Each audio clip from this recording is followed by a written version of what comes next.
Hello, welcome back. In this video, we're going over the spouse business owner tax comparison spreadsheet template.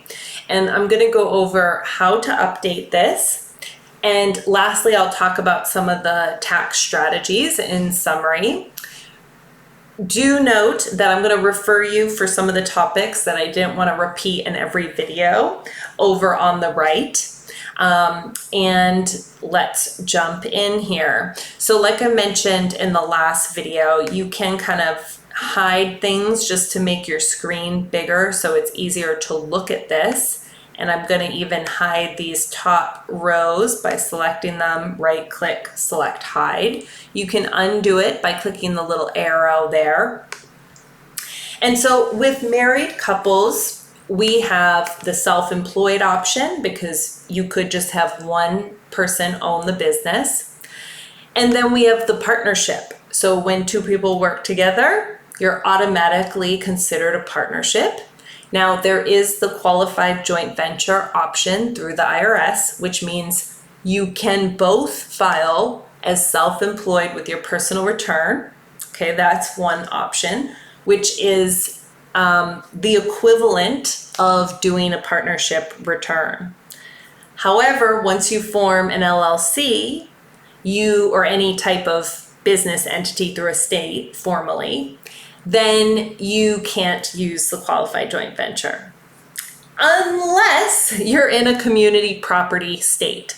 There's 7 of them. You're probably aware of it if you are and married, because a lot of the rules come into play when you're married. That's why they're, it affects things like this. So one of the differences that we'll see when two people are paying taxes separately, whether on 2 Schedule Cs or on the partnership return, because of Social Security taxes, you will end up paying more in tax when you exceed the threshold for Social Security. It goes up every year a little bit, but about 130 to 140,000. Then you're going to pay a little more when you're filing as 2 different owners on Schedule Cs or in the partnership, because you're each having to meet that threshold versus just one of you meeting that threshold. So that's the only thing to consider. Otherwise, the self-employed and the partnership, the taxes are the same. So there's no benefit to a partnership return, and I'm going to show you that here next. And then we'll also look at the S Corp and C Corp options. And as I mentioned before, when you're self-employed, we just have one column because the business is on your personal return. In the partnership, S Corp, and corporation, we have a business column for what happens in the business, and then we have a column for each owner. Because this is the married template, when we get down to our personal income tax return section, it goes to one column because you are filing together with your spouse. Okay, and then at the bottom we have our tax summary, and so this is where we'll compare the dark blue or dark gray totals to compare self-employed to partnership to S Corp to C Corp over here.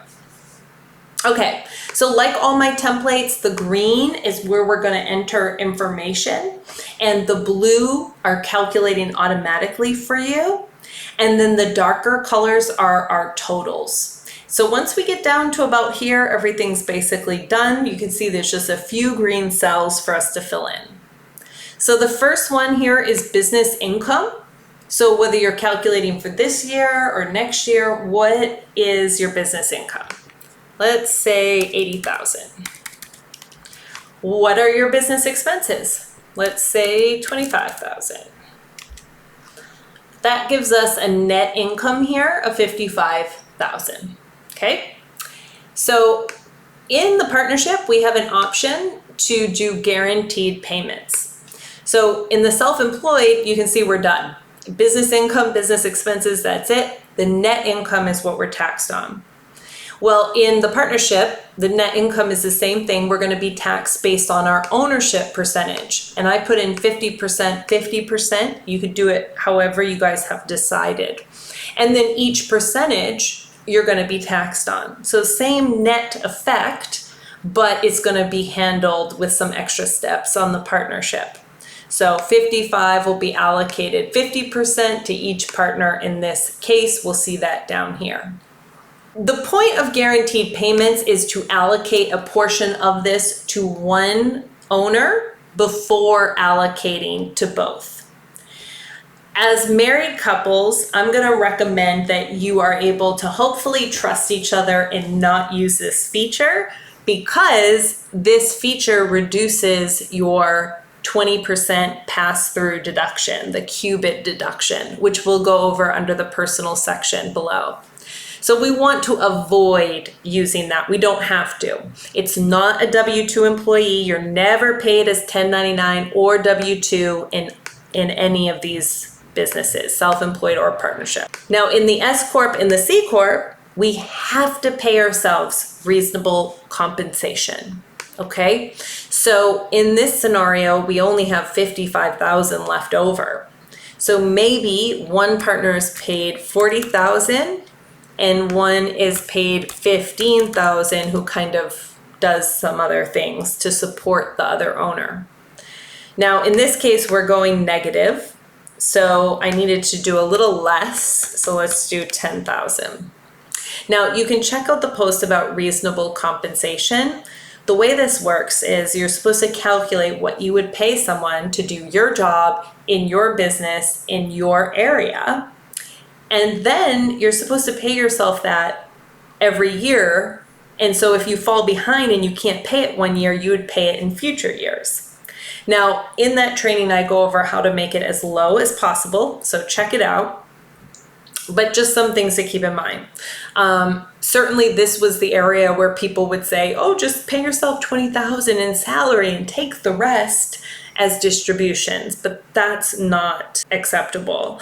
And so it's definitely red flagged a lot. So you can see after we enter our payroll, then we're going to pay payroll taxes, and that brings us down to this net income in the business. And in the S Corp, this is going to flow through just like the full amount flows through in self-employed and partnership. Then over here on the C Corp, it's the same thing. The C Corp is a little less strict about how much you pay yourself because the business actually is going to pay taxes. You can see after the payroll taxes, we're at $1,175.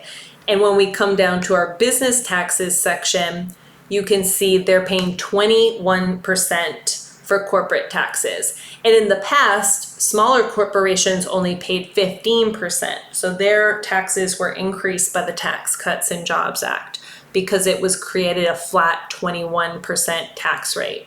Kind of crazy that they increased it on people making $1,000 and decreased it on people making billions. So 21%, so 247 in this case. Here we have the sum of wages coming down. And let's zoom over here and take a total comparison now. So a few more things to consider. I'm going to come back to distributions. We'll leave distributions out of it for a moment. So when we come down here, a few other things to consider. You can enter self-employed write-offs for home office and driving, but only if you're not going to set that up under the other types of businesses. I go over how to set up an accountable plan. And so if you're going to choose those, you should set those up. And so therefore there's no need to enter these here because it's not going to be any different. So you're going to get the deduction either way. Here we can see our self-employment taxes calculating under partnership and self-employed. So if we select these taxes, you can see under the partnership, it's $7,797. That's the exact same as the self-employed. The only time it's going to be different is when we start to exceed this amount, because then they're going to drop in self-employed, but they're not going to drop for the partnership until both partners exceed this amount. So then we get down here to our income tax, and there's two things we need to consider. First of all, we need to select our filing status as of the last day of the year. So obviously for this spreadsheet template, it should be married. And I did that because I know that people might be kind of looking at this number to get a feel for what your taxes are. So that's why I included that. If you have a lot of other things going on your taxes, then you may want to delete this and focus on using the quarterly tax estimate in my Master Your Accounting and Taxes. Because again, the point of this is to look at the differences, what's going to be different between these different types of businesses. But because this is such a big deduction, and because I know you can't help but kind of maybe gauge if this is your only income, what your taxes are going to be. So that's why I included it. You could always just delete it if it doesn't apply to you. I'm going to press undo to bring it back. Okay, and then lastly here we have the 20% qualified business income deduction, otherwise known as QBID. And this, we have a few options. You can select no QBID. So there are some limitations, and if you know you're over those, you could select no QBID. Okay, so the next thing we're going to talk about is QBID, the qualified business income deduction right here, 20% pass through. So here you can select full QBID, which is 20% of this amount flow, whatever's flowing through from the business, the net income.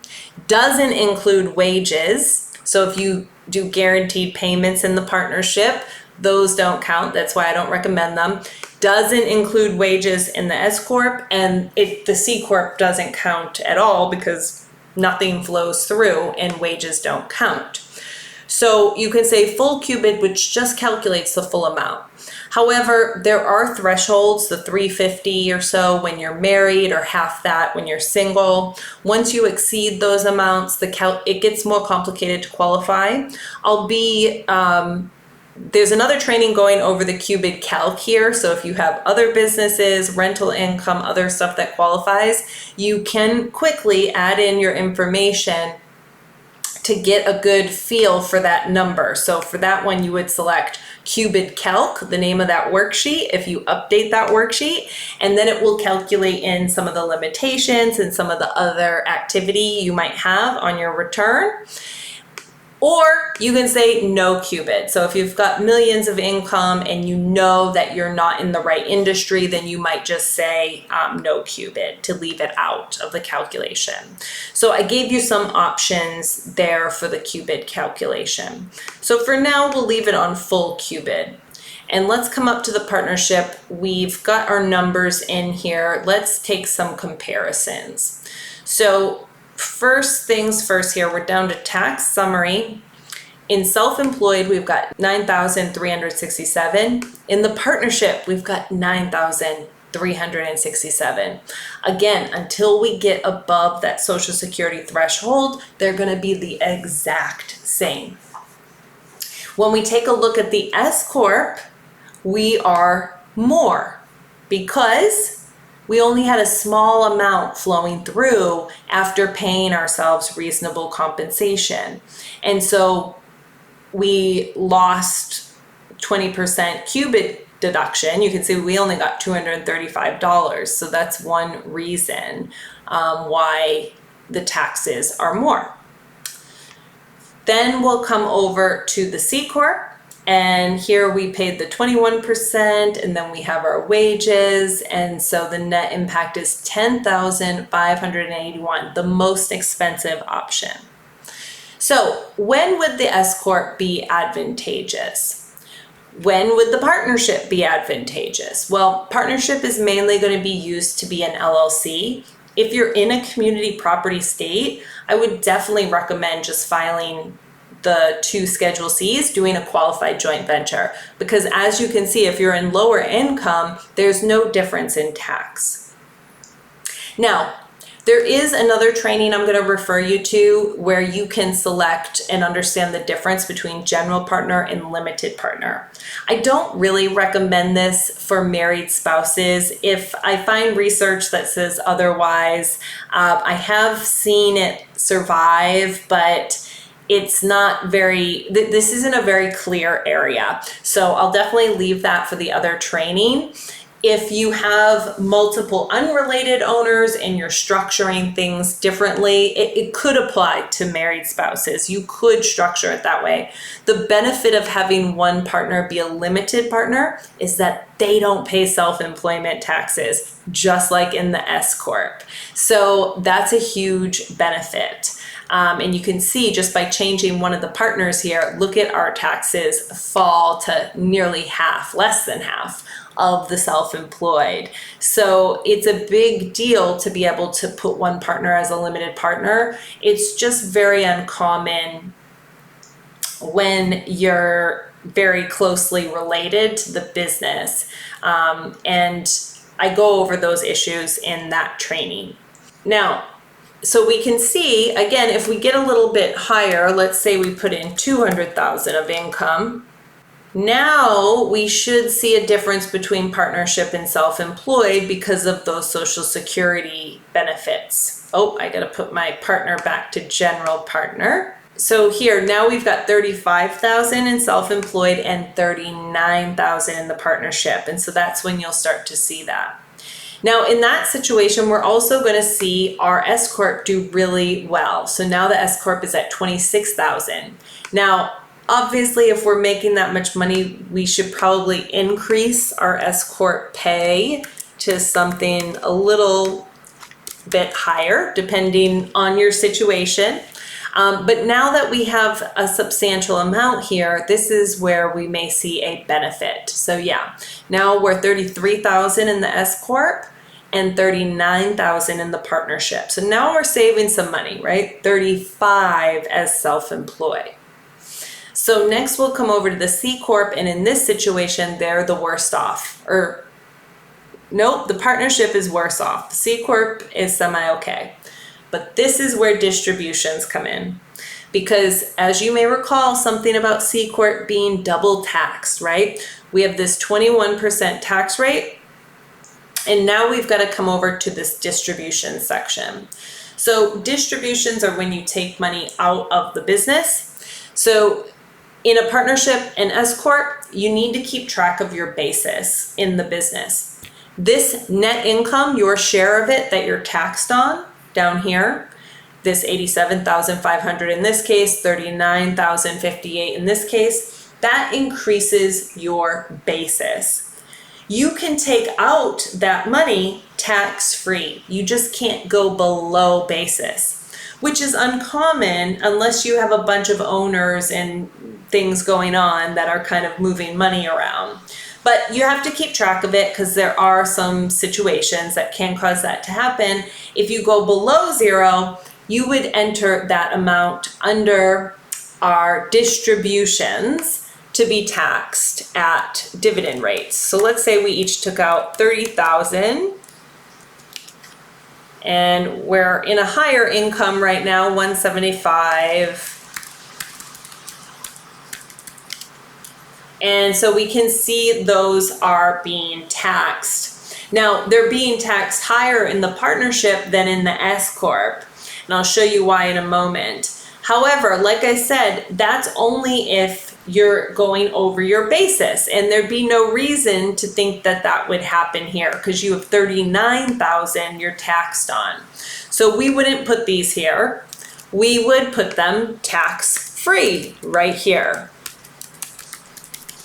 Now, the C Corp doesn't have this option. That's going to be standard for most of the time with the partnership and the S Corp, especially when you're married in a small business.